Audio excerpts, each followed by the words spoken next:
Ma, happy Mother's Day. I miss you very much. Uwi ka na.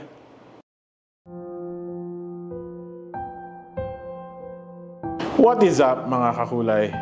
Ako si Boss P ng Kabugeros. I am an executive human resources leader at isa rin akong businessman. May mga properties and resorts at kung ano-anong businesses. And I'm not sharing these with you guys, mga kakulay, to brag about them, to brag about my achievements. I'm telling them to you and sharing them to you guys para mabigyan ng credit to whom it is due and magpasalamat kay Mama Nits. Si Mama Nits ay aking nanay, sobrang disciplinarian at hindi pwede yung pwede na. Si Mama, sobrang stricto. When I was studying, I could remember na before ako makapag-enjoy, before ko magawa yung gusto ko, kailangan maayos yung grades, hindi siya ipapatawag sa school dahil may nagawa akong kasalanan. Kailangan gumawa ka ng mabuti, gumawa ka ng maganda, tsaka ka mag-enjoy. That's the kind of mother si Mama Nits. Napalo rin ako ng ilang beses, nasigawan, napagalitan, and when I was younger, nagtatanim ako ng sama ng loob. Pero as you grew up, as you mature, doon nalalabas yung pasasalamat. Doon nalalabas yung pagiging thankful. Sobrang thankful ako kay Mama Nits, kay Mama, dahil I was raised the right way. I was raised na hindi lahat ng bagay makukuha mo in an instant. Kailangan mong pagsumikapan, pagtrabahuhan, bago mo ma-enjoy ang mga bagay-bagay.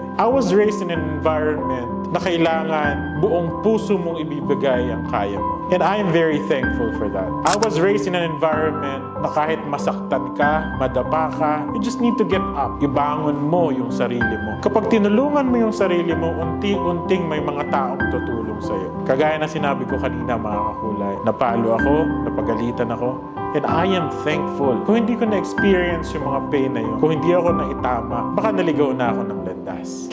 This is probably the saddest Mother's Day for me. All throughout the years, laging merong sorpresa na nakahanda kay Mama. Gagawa kami ng isang room, pupunuin namin ng napakaraming balloon, pipiringan namin si Mama, dadalhin namin siya doon. Simple surprise. Minsan pupunta kami ng restaurant, meron kaming mga nakahandang special gifts para sa kanya. But this Mother's Day is going to be different kasi wala si Mama. It's the first time na magma-Mother's Day na wala siya. Nagpunta siya sa US para puntahan ng kapatid ko kasi ang kapatid ko ay nangangailangan ng suporta at this point in time. Marami sa inyo nakakaalam ng story.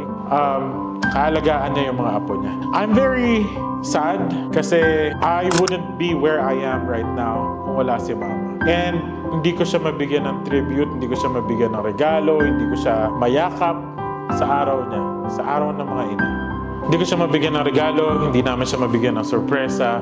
Kasi nga, wala siya. Ang hirap sa pakiramdam. Ang hirap malayo sa nanay. Kaya kayong lahat, mga kakulay na nanonood, hanggat nandyan yung opportunity na mahalin nyo, yakapin nyo yung mga nanay nyo, gawin nyo. Kasi baka dumating yung araw, mapalayo sila sa inyo. Mangungulila kayo sa pagkami sa kanila. Make every moment special sa mga nanay nyo. Gusto ko rin sa inyo i-share, mga kakulay, na si Mama was diagnosed with cancer. Alam niya yan, na-share ko yan sa inyong lahat sa Facebook. Napakabigat na sitwasyon na kailangan mong magpakatatag, kailangan mong tibayan. Hindi ka kailangan at hindi mo pwedeng ipakitang mahina ka. Kailangan lumaban ka kasama siya. Kagaya ng paglaban niya, kagaya ng paglaban ng ating mga nanay, nung tayo mahihina pa. Kagaya ng paglaban nila, kahit alam nilang mali na tayo, paglaban nila, kahit alam nilang hindi na tama. Ganyan ang mga nanay. Mali na, suportahan pa rin yung anak. Minsan, wala na sa katwiran, pero dahil anak nila, ipaglalaban. Kaya again, may message sa inyo, mga kakulay. Make every moment with your mom special. Ang mensahe ko para kay Mama na malayo ngayon, Ma, I am where I am because of you. Ma, I'm very proud of my achievements because of you. Ma, I'm doing all of these things para sa'yo. Dahil pinaghirapan mo akong palakihin ng maayos, I will make sure, Ma, na I'm gonna make you proud sa lahat ng gagawin ko. Ma, happy Mother's Day. I miss you very much. Uwi ka na. To all the moms out there, happy Mother's Day. Mabuhay kayong lahat. Salamat sa pagpapalaki ng mga anak nyo ng tama.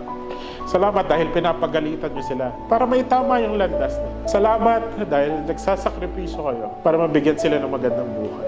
Salamat kahit na yung pagkain isusubo nyo na lang, ibibigay nyo pa sa kanila. Sa lahat ng mga nanay, araw nyo to. Isang ngiti naman dyan,